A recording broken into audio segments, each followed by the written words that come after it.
Hey guys, it's your girl, Ginger Fox here. So I'm going to be reading a new story.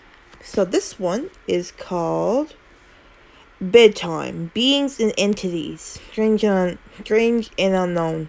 So when I hear that, I get the vibe that there's like a monster being involved. I'm not sure if it is or whatever it is, but I'm interested to see it because there have been some creepy videos that they have had on YouTube where it involved like something creepy under the bed for kids, whatever. They're pretty cool, actually. I mean, they do get inspired for ideas like that. But as always, guys, let's get into it. I'm interested to see what happens. Bedtime. Bedtime is supposed to be a happy event for a tired child. For me, it was terrifying. While some children might complain of being put to bed before they have finished watching a film or playing their favorite video game, when I was a child, nighttime was something to truly fear. Something in the back of my mind it still is. You know what, though? Story time. When I was a kid, I wasn't frightened of shit under my... I wasn't frightened of things under my bed. I was frightened of stuff in my closet, yo. So, like, my closet when I was a kid, it was pitch black, right? My mom, most of the time, Mom left it open, when I was, like, a little kid, picking up my clothes and stuff, for school and stuff for the next day, etc. She leaves it open sometimes, right? Pitch black. It was pitch black in that closet. And my mind would literally think of the worst shit that could be in that closet, yo. I don't even know, bro. Like, I watched some horror movies as a kid, and like my mind would think of those killers or creatures in that closet. It's like, what? The mind of a child is wild, yo. Like, holy shit. Anyways, as someone who is trained in the sciences, I cannot prove that what happened to me was objectively real, but I can swear that what I experienced was genuine horror. A fear which is my life. I'm glad to say has never been equaled.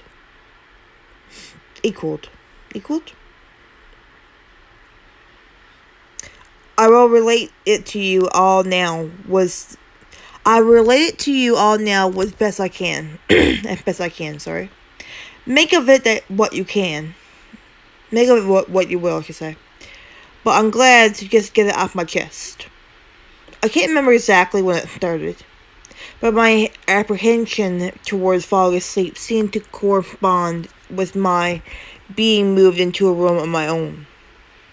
I was 8 years old at the time, and until then I had shared a room quite happily with my older brother. As is perfectly understandable for a boy 5 years, my senior, my brother eventually wished for a room of his own, and as a result, I was given the room at the back of the house. Oof. It was a small, narrow, yet oddly elongated room. Large enough for a bed and a couple of chests or drawers, but not much else. I couldn't really complain, because even at that age, I understood that we did not have a large house, and I had no real cause to be disappointed. As my family was both loving and caring, it was a happy childhood during the day. A solitary window looked out onto our back garden, nothing out of the ordinary. But even during the day, the light which crept into that room seemed almost hesitant. If my brother was given a new bed, I was given the bunk beds, which we used to share. While I was upset about sleeping on my own, I was excited at the thought of being able to sleep in the top bunk, which seemed far more adventurous to me. Makes sense. I mean, I never had bunk beds as a kid, but I have slept in a friend's place where they did have bunk beds in their cabin, so it was pretty cool. From the very first night, I remember a strange feeling of unease creeping slowly from the back of my mind. I lay on the top bunk, staring down at my action figures and cars strewn across the green-blue carpet, as imaginary battles and adventure took place between the toys on the floor. I couldn't help but feel that my eyes were being slowly drawn towards the bottom bunk, as if something was moving in the corner of my eye. Oh God. So I read that again. I couldn't help but feel that my eyes were being slowly drawn towards the bottom bunk. Oh God, sweet honorable fuck. Something which did not wish to be seen. Ugh. Okay. The bunk was empty, impeccably made with a dark blue blanket tucked in neatly, partially covered two rather bland white pillows. I didn't think anything of it at the time. I was a child, and the noise slipping under my door from my parents' television bathed me in a warm sense of safety and well-being. Makes sense. I fell asleep. When you awaken from a deep sleep to something moving or stirring, it can take a few moments for you to truly understand what is happening. The fog of sleep hangs over your eyes and ears even when lucid. Something was moving. There was no doubt about that. At first, I wasn't sure what it was. Everything was dark, almost pitch black. But there was enough light creeping in from outside to outline that narrowly suffocating room. Two thoughts appeared in my mind almost simultaneously. The first was that my parents were in bed because the rest of the house lay both in darkness and silence. The second thought turned to the noise, a noise which had obviously woken me. As the last cobwebs of sleep weathered from my mind, the noise took on a more familiar form. Sometimes the simplest of sounds can be the most unnerving. True. A cold wind whistling through a tree outside, a neighbor's footsteps uncomfortably close, or in this case, the simple sound of bed sheets rustling in the dark. Oh! I hope. Oh God, what? That was it. Bed sheets rustling in the dark as if some disturbed sleeper was attempting to get all too comfortable in the bottom bunk. I lay there in disbelief, thinking that the noise was either my imagination or perhaps just my pet cat finding somewhere comfortable to spend the night. It was then that I noticed my door shut as it had been as I fallen asleep. Perhaps my mom had checked in on me and the cat had sneaked into my room then. Yes, that must have been it. I turned to face the wall, closing my eyes in the vain hope that I could fall back to sleep. As I moved, the rustling noise from underneath me ceased.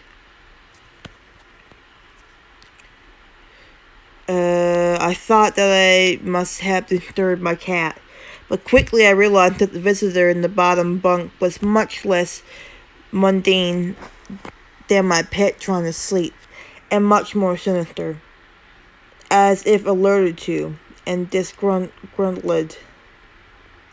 by my presence. The disturbed sleeper began to toss and turn violently, like a child having a tantrum in their bed. I could hear the sheet twist and turn with increasing ferocity. Oh God, ferocity, sorry. Fear didn't grip me, not like the subtle sense of unease I had experienced earlier, but now potent and terrifying.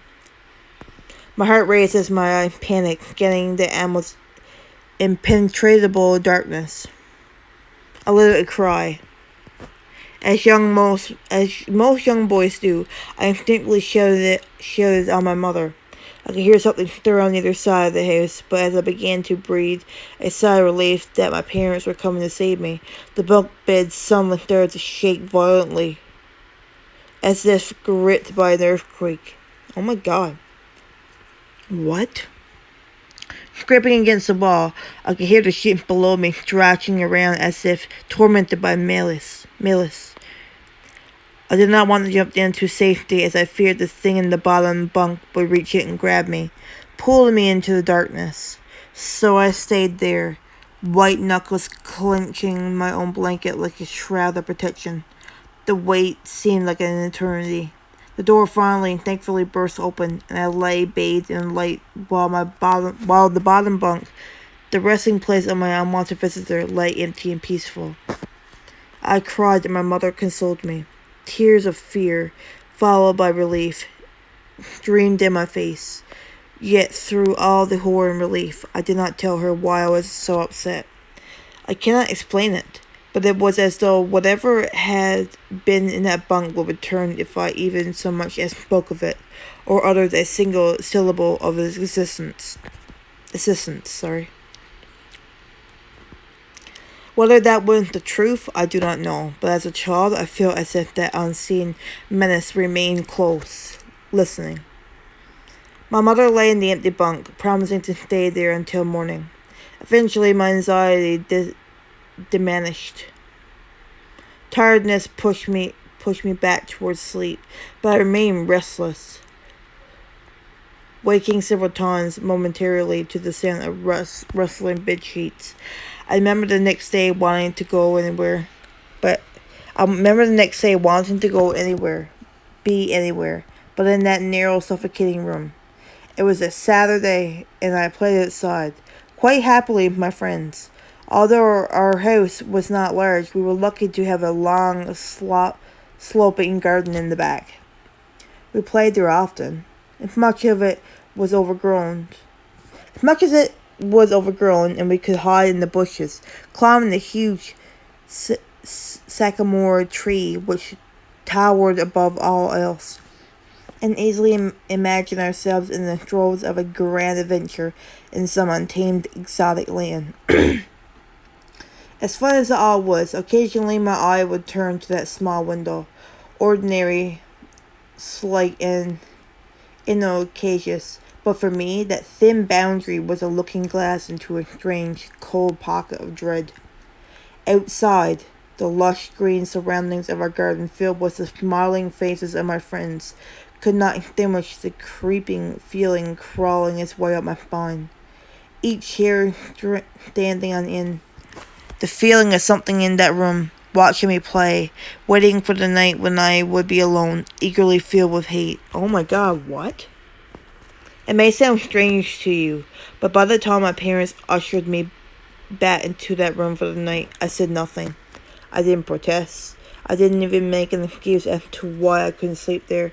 I simply and sullenly walked into the room, climbed the few steps into the top bunk, and then waited. As an adult, I would be telling everyone about my experience, but even at that age, I felt almost silly to be talking about something which I really had no evidence for. I would be lying. However, if I said this was my primary reason, I still felt that this thing would be enraged if I so much as spoke of it. It's funny how certain words can remain hidden from your mind, no matter how blatant or obvious they are. Sorry. One word came to me that second night. Lying there in the darkness alone, frightened, aware of a rotten change in the atmosphere, a thickening of the air as if something had displaced it. As I heard the first casual twist of the bed, sheets below, the first anxious increase in my heartbeat at the realization, that something was once again in the bottom bunk. That word, a word which had been sent into exile, filtered up through my consciousness, breaking free of all repression, gasping for air, screaming, itching, and carving itself into my mind. Ghost. As this thought came to me, I noticed that my unwelcome visitor had ceased moving. The bed sheets lay calm and dormant, but they had been replaced by something far more hideous. A slow, rasping breath heaved and escaped from the thing below. I could imagine his chest rising and falling with each sorted, wheezing and garbled breath. Garbled, garbled breath, sorry. I shuddered, and hoped beyond all hope that it would leave without occurrence. The house lay as it had the previous night, in a thick blanket of darkness. Silence prevailed, all but for the prevented breath of my as yet unseen bunk bed. I lay there terrified. I just wanted this thing to go, to leave me alone. What did it want? Then something unmistakably chilling transpired. It moved. Oh! Why? It moved in a way different from before. When it threw itself around in the bottom bunk, it seemed unrestrained. Without purpose, almost animalistic. Ew, what? This movement, however, was driven by awareness, sorry. With purpose, with a goal in mind. For that thing laying there in the darkness, that thing which seemed intent on terrorizing a young boy, calmly and nonchalantly, sat up. Its labored breathing had become louder as now only a mattress and a few flimsy wood slats separated my body from the unearthly breath below. What the fuck? I lay there, my eyes filled with tears. A fear which mere words cannot relate to you or anyone else coursed through my veins. I would not have believed that this fear could have been heightened. You're silly. Sorry, not to the cat. But I was so wrong. I imagined what this thing would look like, sitting there listening from below my mattress, hoping to catch the slightest hint that I was awake. Imagination then turned to an unnerving reality. It began to touch the wooden slats which my mattress sat on. It seemed to caress them carefully, running what I imagined to be fingers and hands across the surface of the wood. What the fuck? What? Then, with great force, it prodded angrily between two slates into the mattress. Even though the padding, it felt as though something had viciously stuck their fingers into my side. Oh my god, what? A little and a mighty cry, and the wheezing, shaking, and moving thing in the bunk below replied in kind by violently vibrating the bunk as it had done the night before. Small flakes of paint powdered onto my blanket from the wall, and the frame of the bed scraped along it, backwards and forwards. Once again, I was bathed in light, and there stood my mother, loving, caring as she always was, with a comforting hug and calming words which eventually subdued my hysteria. Of course she asked what was wrong, but I could not say, I dared not say. I simply said one word over and over and over again. Nightmare. This pattern of events continued for weeks, if not months. Night after night, I would awaken to the sound of rustling sheets. Each time I would scream so as to not provide this abandonation with time to prod and feel for me. With each cry, the bed would shake violently, stopping with the arrival of my mother, who would spend the rest of the night in the bottom bunk, seemingly unaware of the sinister force torturing her son nightly. Along the way, I managed to find illness a few times and came up with other less than truthful reasons for sleeping in my parents' bed. But more often than that, I would be alone for the first few hours of each night in that place. The room where the light from its side did not sit right. Alone with that thing. With time, you can become desensitized to almost anything, no matter how horrific. I had come to realize that, for whatever reason, this thing could not harm me when my mother was present. I am sure the same would have been said for my father. But as loving as he was, waking him from sleep was almost impossible. After a few months, I had grown accustomed to a nightly visitor. Do not mistake this for some unearthly friendship. I detested the thing. I still feared it greatly, as I could almost sense its desires and its personality. If you could call it that, one filled with a perverted and twisted hatred, yet longing for me. or perhaps all things. My greatest fears were realized in the winter. The days grew shorter, and the longer nights merely provided this wretch with more opportunities. It was a difficult time for my family. My grandmother, a wonderfully kind and gentle woman, had deteriorated greatly since the death of my grandfather. My mother was trying her best to keep her in the community as long as possible. However, dementia is a cruel and degenerative illness. So true. Robbing a person of their memories one day at a time. Soon she recognized none of us, and it became clear that she would need to be moved from our house to a nursing home. Oh, I feel so bad. Before she could be moved, my grandmother had a particularly difficult few nights, and my mother decided that she would stay with her. As much as I loved my grandmother and felt nothing but anguish at her illness, to this day I feel guilty that my first thoughts were not of her, but of what my nightly visitor may do should it become aware of my mother's absence, her presence being the only thing which I was sure would protect me from the full horror of this thing's reach.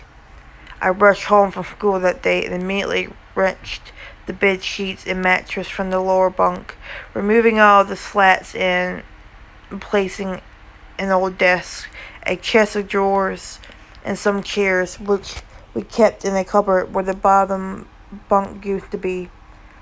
I told my father I was making an office, which he found adorable, but I would be damned if I give that thing a place to sleep for one more night.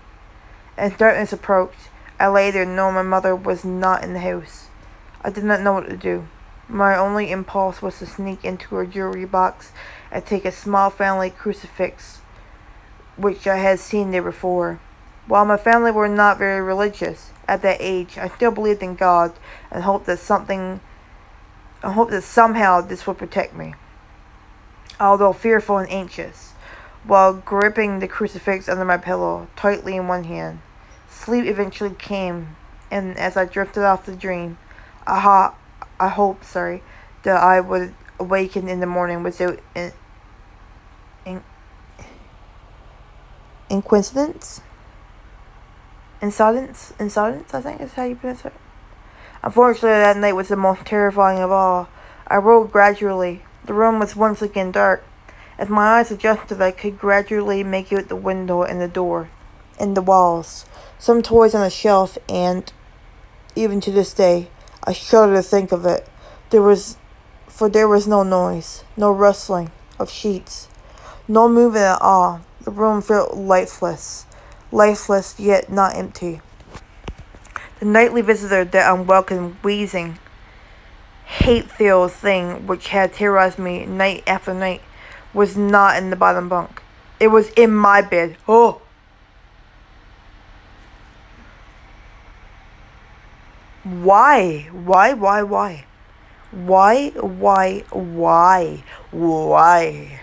What?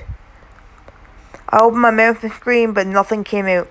Utter terror had shaken the very sound from my voice. I lay motionless. If I could not scream, I did not want to let it know I was awake. I had not yet seen it. I could only feel it. It was obscured under my blanket. I could see its outline, and I could feel its presence, but I dared not look. The weight of it pressed down on me, down on top of me, a sensation I will never forget. When I say that hour passed, I did not exaggerate. Laying there motionless in the darkness, I was every bit a scared and frightened young boy. If it had been during the summer months, it would have been light by now, but the grass of winter is long and unrelenting, and I knew it would be hours before sunrise, a sunrise which I yearned for. I was a timid child by nature, but I reached the breaking point, a moment where I could wait no more, where I could survive under this intimately deviant abomination no longer. Fear can sometimes wear you out, make you threadbare, a shell of nerves leaving only the slightest trace of you behind. I had to get out of that bed. Then I remembered my crucifix. My hand still lay underneath the pillow, but it was empty. I slowly moved my wrist around to find it, memorizing as best I could the sound and vibration caused, but it could not be found. I had either knocked it off of the top bunk, or I could not even bear to think of it, been taken from my hand. Without the crucifix, I lost any sense of hope. Even at such a young age, you can be acutely aware of what death is, and intensely frightened of it. I knew I was going to die in that bed if I lay there dormant, passive, doing nothing. I had to leave that room behind. But how? Should I leap from the bed and hope that I make it to the floor? What if it is faster than me? Or should I slowly slip out of that top bunk, hoping to not disturb my uncanny bedfellow? Realizing that I had not stirred when I moved, trying to find the crucifix, I began to have the strangest of thoughts. What if it was asleep? It hadn't so much as breathed since I had woken up. Perhaps it was resting, believing that it had finally gotten me. That I was finally in its grasp. Or perhaps it was toying with me. After all, it had been doing just that for countless nights, and now with me under it, pinned against my mattress, with no mother to protect me. Maybe it was holding off, savoring its victory until the last possible moment, like a wild animal savoring its prey. I tried to breathe as shallowly as possible, and mustered every ounce of courage I could. I reached over slowly with my right hand and began to peel the blanket off of me.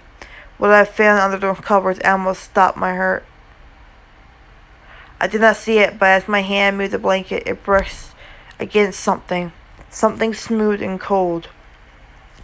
Something which felt unmistakably like a gaunt hand. Oh! What the fuck? I held my breath in terror, as I was sure it must now have known that I was awake. Nothing. I did not stir. It felt dead. After a few moments, I placed my hand carefully further down the blanket and felt a thin, poorly formed forearm. My confidence and almost twisted sense of curiosity grew as I moved down further to this propelling larger bicep muscle. What the fuck? The arm was outstretched, lying across my chest, with the hand resting on my left shoulder as if it had grabbed me in my sleep. I realized that I would have to move this cadaverous appendage if I even so much as hoped to get its grasp. For some reason, the feeling of torn, raged clothing on the shoulder of this nighttime invader stopped me in my tracks. Fear once again swelled in my stomach and in my chest as I recoiled my hand in disgust at the touch of draggled oily hair. Ew, what? I could not bring myself to touch his face, although I wondered to this very day what it would have felt like. Dear God, it moved. It moved. It was subtle, but his grip on my shoulder and across my body strengthened. No tears came, but God, how I wanted to cry. As his hand and arm slowly cooled around me, my right leg brushed along the cool wall which the bed lay against. Of all that happened to me in that room, that was the strangest. I realized that the clutching, rancid thing, which drew great delight from violating a young boy's bed, was not entirely on top of me. It was sticking out from the wall, like a spider striking from its lair. Ew, why? Suddenly, its grip moved from a slow tightening to a sudden squeeze. It pulled and clawed at my clothes as if frightened that the opportunity would soon pass. I fought against it, but its imitated arms were too strong for me. Its head rose up, writhing and contorting under the bed. I now realized where it was taking me. Into the wall. What? What? I fought for my dear life. I cried, and suddenly my voice returned to me, yelling, screaming, but no one came. Then I realized why it was so eager to suddenly strike, why this thing had to have me now. Through my window, that window which seemed to represent so much malice from its side, striked hope. The first rays of sunshine. I struggled further, knowing that if I could just hold on, it would soon be gone.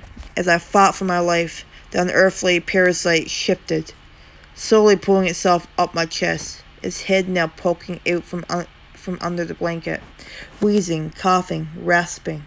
I do not remember its features. I simply remember its breath against my face, foul and as cold as ice. As the sun broke over the horizon, that dark place, that suffocating room of contempt was washed, bathed in sunlight. I passed through it as his scrawny fingers encircled my neck, squeezing the very life from me. I awoke to my father offering to make me some breakfast, a wonderful sight indeed. I had survived the most horrible experience of my life until then, and now I moved the bed away from the wall, leaving behind the furniture I had believed would stop the thing from taking a bed. Little did I think that it would try to take mine. And me. Weeks passed without incidents, Yet on one cold frost-bitten night I awoke to the sound of the furniture where the bunk beds used to be, vibrating violently. In a moment it passed. I lay there sure I could hear a distant wheezing coming from deep within the wall, finally fading into the distance. I had never told anyone this story before.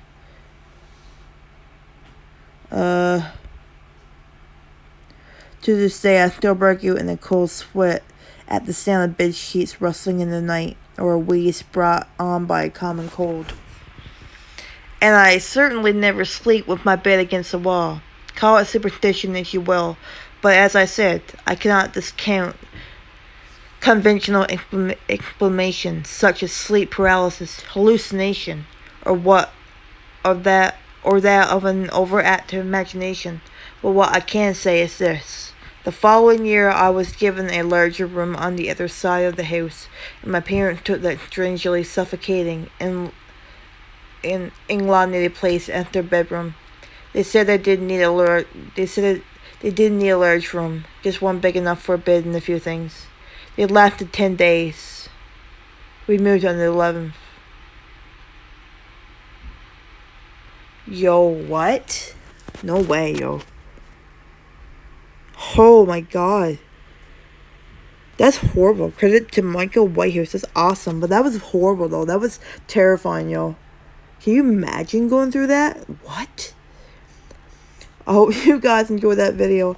As always, stay safe and take care. Bye-bye. Oh.